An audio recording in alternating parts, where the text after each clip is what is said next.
Some would say that you had an opportunity to listen to young protesters who were out on the streets in Sri Lanka and you squandered it. You claimed to be a, quote, friend of the people, you said. But within hours of becoming president in the summer of 2022, you called in the military, you told them to do, quote, whatever is necessary to restore order, and then they violently cracked down on protesters. How is bringing in the military being a friend of the people? No one disregarded the views of the young people. When a president is appointed by parliament, whether I got elected or my opponent, you have to restore order. What will you do if the parliament is being taken over by a mob here? If a mob walks into the parliament, is that democracy or not? I mean, Amnesty International say that outside of your office, 944 tear gas grenades were used by police against protesters. 30 people were injured, one protester was reported dead. Amnesty International is discredited in our part of the world because they take different. Some of them are laughing here. Yes, I mean, Amnesty tends to be discredited in countries that have human rights abuses. I will tell you. Please. These were a group of people who killed one member of parliament. They nearly killed another member of parliament who was a major opponent of Gotabaya Rajapaksa and called for his resignation. They burnt a large number of houses. They came and took over Colombo. They attacked parliament. The European Union says there was unnecessary violence against protesters in Sri Lanka, the unwarranted use of force against peaceful demonstrators. The European Union had funded some of the agencies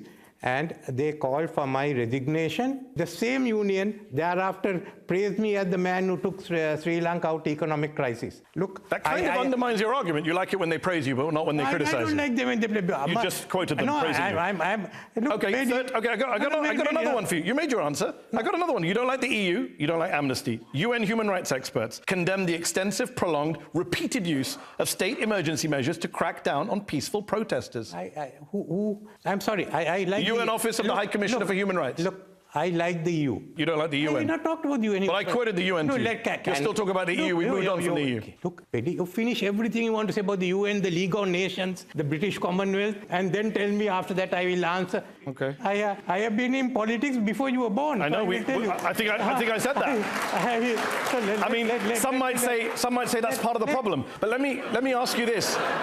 Let me ask you this. You don't like the EU. You don't like the UN. You don't like Amnesty. So let me ask you about. Am I allowed to ask a question? I wanted to correct one thing. I didn't say I don't like the EU. Okay. But we have now come to a stage in the world. Okay. We cannot spend all night discussing your views of the EU. Okay. Let me ask you about. You made it clear. You reject all of these groups. If you don't want me, I'm prepared to leave. If you say all you want to say, and when you finish, I'll give you 10 minutes, and then give me 10 minutes to reply. Unfortunately, we don't have 10 minutes for each answer. Otherwise, we'll be here all night. But let me ask you this.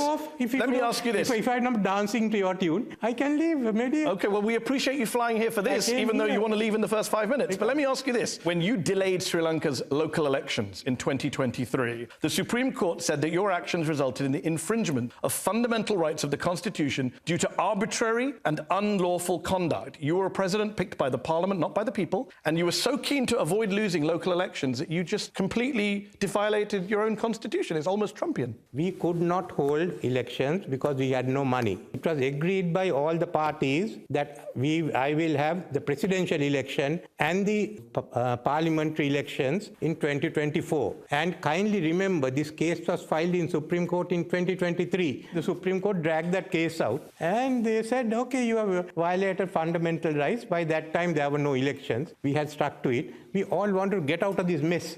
And that's why we did that. The Supreme Court, together.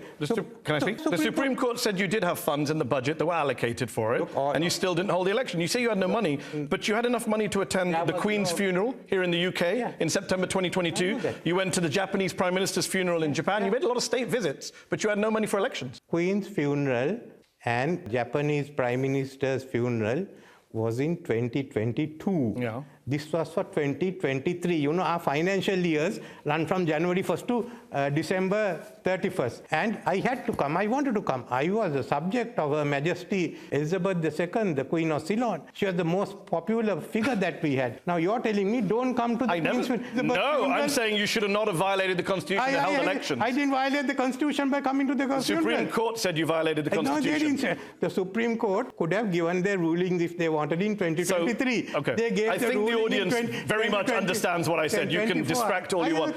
Okay, let's talk about the protests in 2022. Don't lose your temper. You became president. Don't lose your temper. I mean, only one of us has so far threatened to walk out.